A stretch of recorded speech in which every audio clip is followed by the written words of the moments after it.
Welcome to White People, Black Music, and Liberation. I'm Eric, and I'm here on the journey with you. This is a transmission at the intersection of race, music, and spirituality. It's about transmuting the racism we've all inherited into liberation.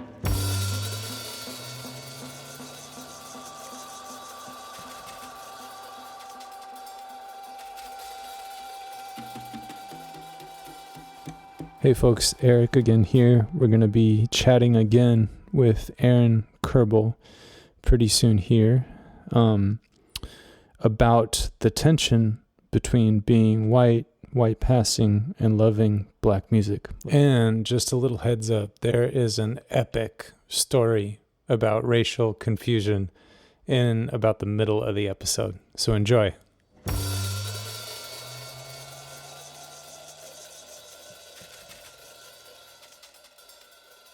Tension. Tell me just a little bit about this tension of being white or white passing and loving black music. Why do you think that comes about? Well,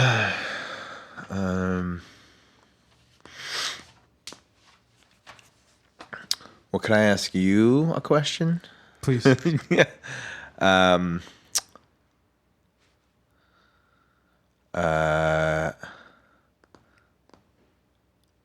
Why did you think that there is a tension there?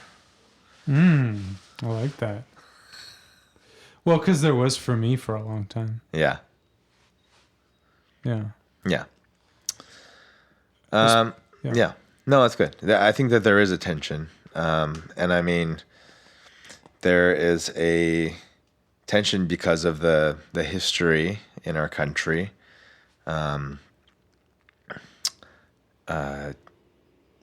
Tied to racism, tied to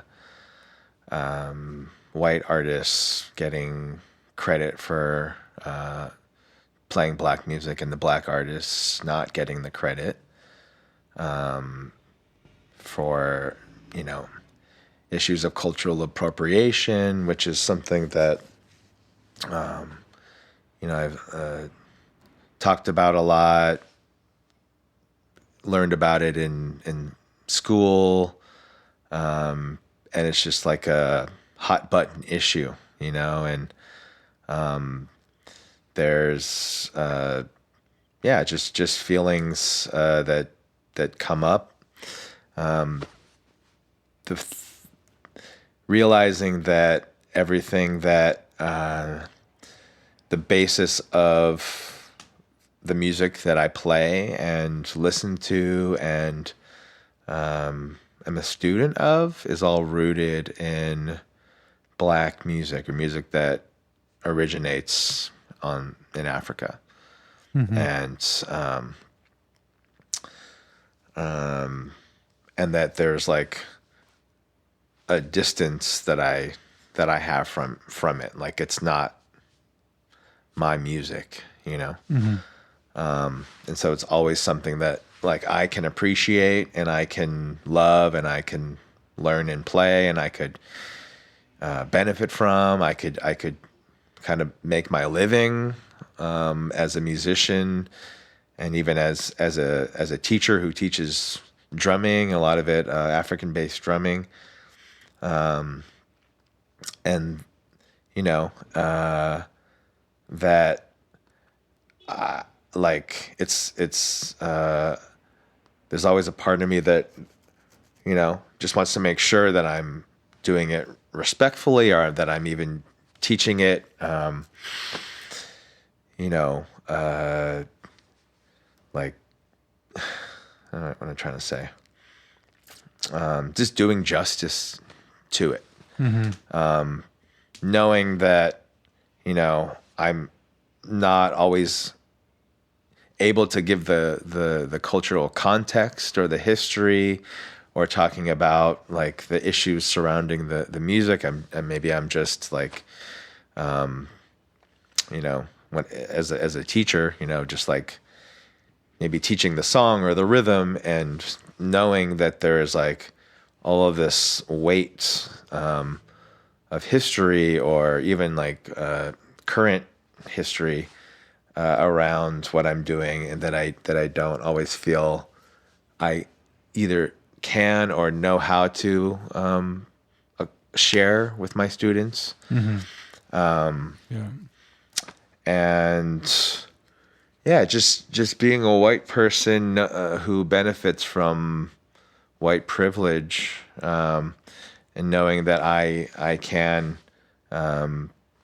dabble, or I can choose to sort of take the fruits of the of a culture who has suffered for the same art form. I don't think I'm sorry. I'm not like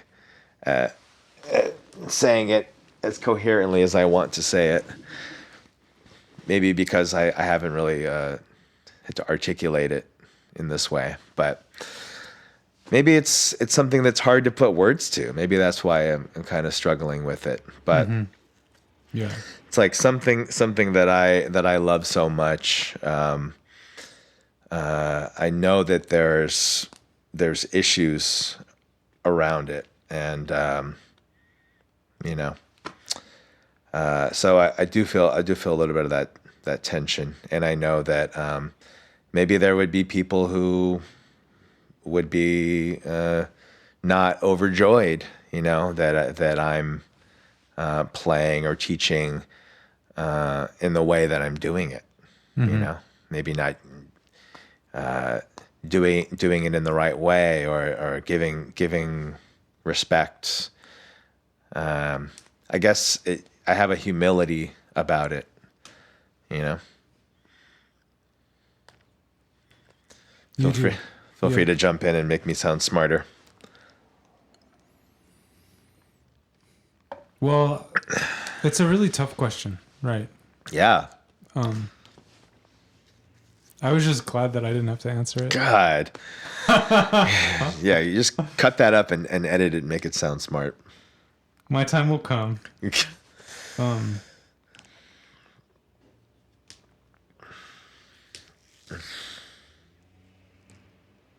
Yeah. There's a couple of pieces in there that I think could be interesting to talk to a little bit more. Because I think that in my journey, I've been in places where I have noticed that people have basically it's almost like it's caused harm for certain people to see me engage with African art forms, Black art forms, because of histories of appropriation and outright stealing and all sorts of things like that. And I know that at certain points, maybe I wasn't as aware of, or didn't necessarily have the ability to empathize with where that person was coming from with that hurt. And in my unconsciousness around that, I've taken that way too personally,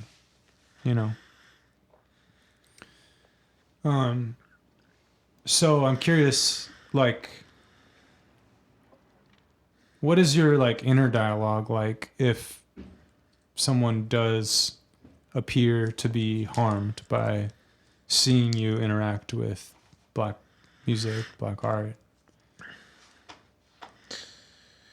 Well, I mean, I was trying to think while you were talking, has there been a time when I've noticeably seen that somebody is harmed, or has expressed that to me?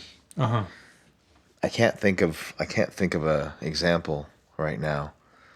And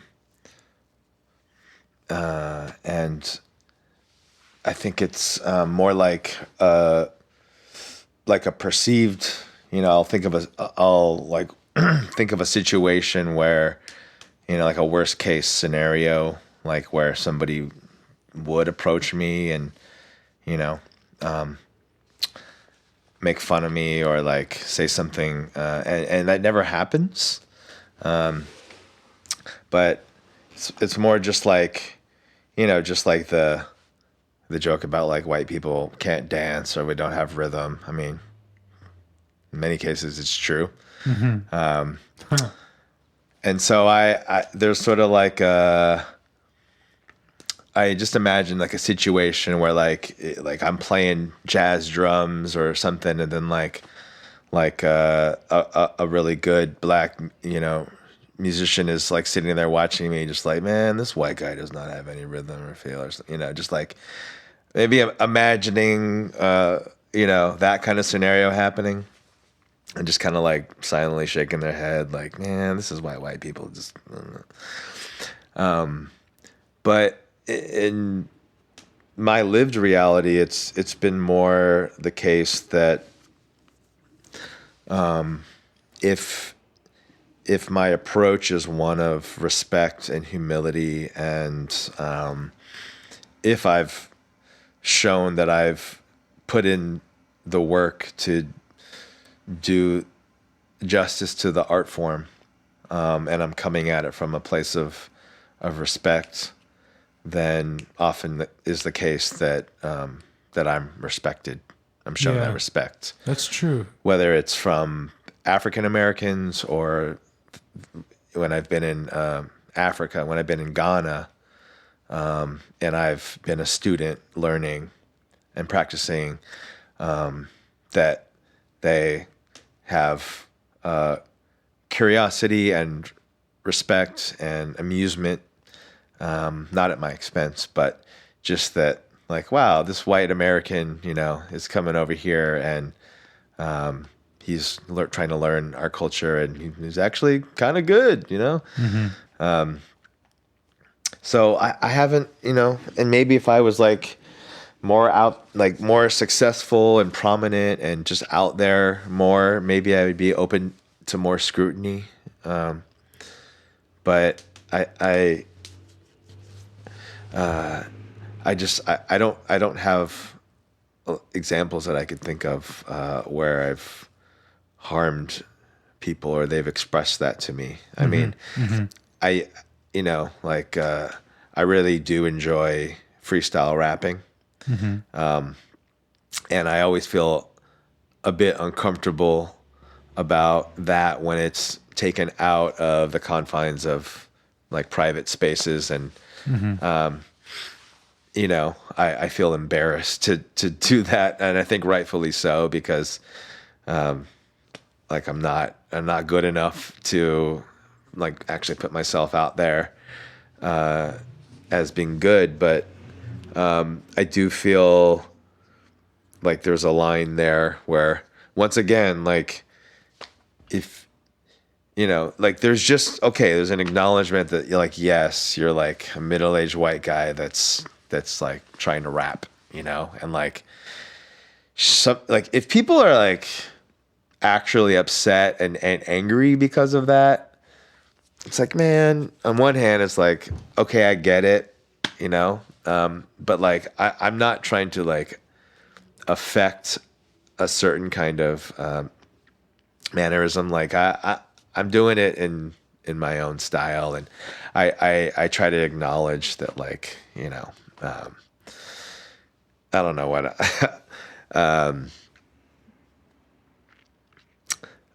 just again, authenticity, vulnerability, humor, and I think that goes a long way. Yeah, for sure. Yeah. You brought up something cool, which I've noticed also, is that perhaps like in my head, this fear of critique or causing that kind of harm is a bit like outsized compared to reality. Like the vast majority of times it's been my experience too that given the circumstances, Black folks are way more generous than they should be with white people. Yeah. I mean, just, and if you're respectful and humble and all these things that you noticed, yeah. So I'm curious about like your like your heritage and your journey to seeing yourself as whatever you see yourself or whatever your identity is. Like, was that always like I see myself as a white person, or is there more to it than that? I mean, I did have a period of what I call racial confusion when I was younger, and that had to do with my stepfather, who was black and came into my life when I was about 10 years old. And I said racial confusion, but I think it's just that he came into my life. My mom married him around that time, and I grew up in the suburbs of LA and had a pretty like white suburban kind of middle class life. And he kind of just like whisked into my life and showed me this whole other world. And he brought with him like so much as far as culture goes. I mean, he was a professor of Pan-African Studies at Cal State Northridge, and had, just a wealth of knowledge about history and race, and had an amazing record collection of black music and astounding book collection of black intellectuals. And he took a liking to me and was very curious about me, and as a result, like I became very curious about him, and he wanted to share as much as I wanted to know. And he just went out of his way to kind of show me black culture. And I think that I hadn't really thought about culture or race a whole lot up until that point. Mm-hmm. I think I kind of fell victim to the whole like I'm white, I'm just normal. I'm like a blank slate, Yeah. And my family's Jewish, but my parents didn't really practice it that much, so I didn't really feel connected to a culture. Didn't have rituals, or so I kind of didn't really have an anchor. And his influence just sort of, I loved all the things that he was introducing me to: the music, the food, the ideas, and I guess I probably did what many white people do when they're introduced to another culture and they don't feel like a strong connection to their own culture. Is you're like, ooh, well, like let me try this on, or maybe I feel like somehow like I am a part of this culture, or I don't know how to say it, but just like I love it so much, and like I he just welcomed me into it in a way that I don't know how many white people get to have that experience of just sort of like being welcomed into spaces.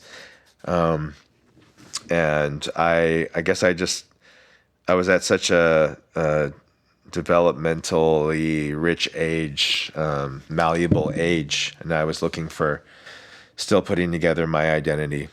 And so, there was like a minute there in my adolescence where I think I just identified with aspects of Black culture. And and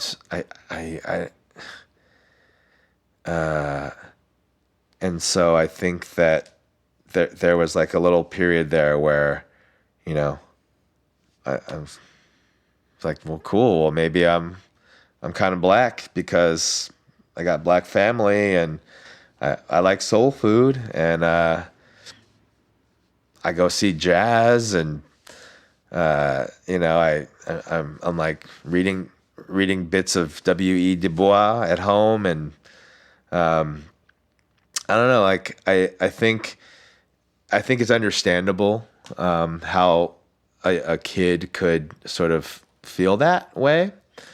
And like I feel like the thing I'll never forget is like in my high school we had a unit that we did on race and class, and they had us do this kind of like racial hierarchy exercise where like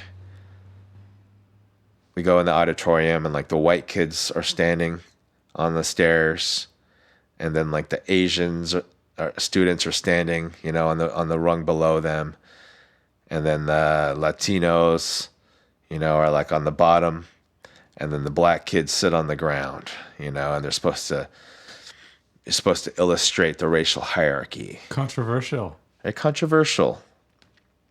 I mean, it was a pretty progressive liberal arts program In the 90s? in the 90s. Yeah. And so I actually sat with the Black kids on the floor. And there were like a few Black kids, and I remember one of the Black kids, he was kind of my friend, and he looked over and he was like, "Man, you're gonna get in trouble for this." And no one said anything during that activity. But then like the next week or whenever I was in class next, I happened to have a Black teacher, and I think he was one of the guys that organized this thing. And I remember he called me up to the desk and he's like, "Hey, so like, why are you sitting with the Black kids? What's the story with that?"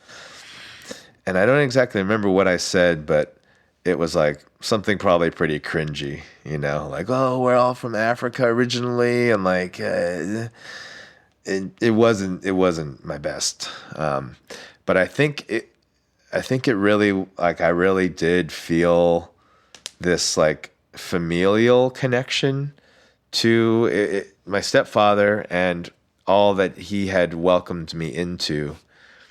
And I think that it was just like a powerful expression of feeling included in a culture, even though it wasn't my own. But and I think that's a testament to my stepfather, and also there is that feeling I've felt like when I was in Ghana. Like obviously I was very much an outsider, and they really did just like, I think that's like part of the culture there, is just like making people feel like family and welcomed. Mm-hmm. Yeah. And but I look back on that now and I'm like, oh God, like I had no idea, like when I was. Well, it's interesting. I don't know exactly where it's going to go, but I'm just curious if you could maybe talk a little bit deeper about what Were there any deeper layers to what was going on with you and what's going on with this place, this culture that we live in, to where that seemed like a viable option?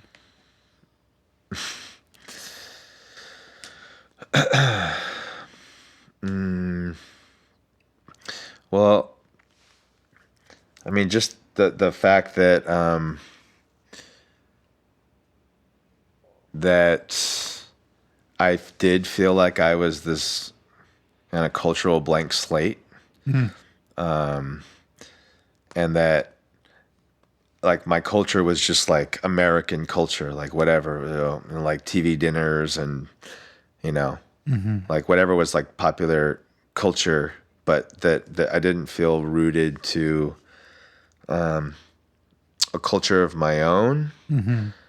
And there's probably some deeper layers with that, like why my parents didn't feel like they resonated with Jewish culture, which, I think we lost a few generations back. And I'm sure that can be tied to the Holocaust or to whatever our ancestors had to do to come over here from Eastern Europe and probably shed parts of their culture to become white, Yeah. Yeah.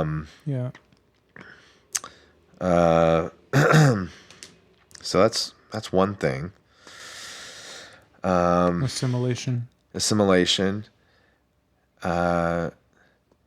And yeah, I mean, there, like, it is interesting that, just the associate, like blackness being like associated with coolness. Like, why does everybody want to act black or be black or like feel some kind of affinity with that, even though it might be so far removed from their own lived experience? Yeah.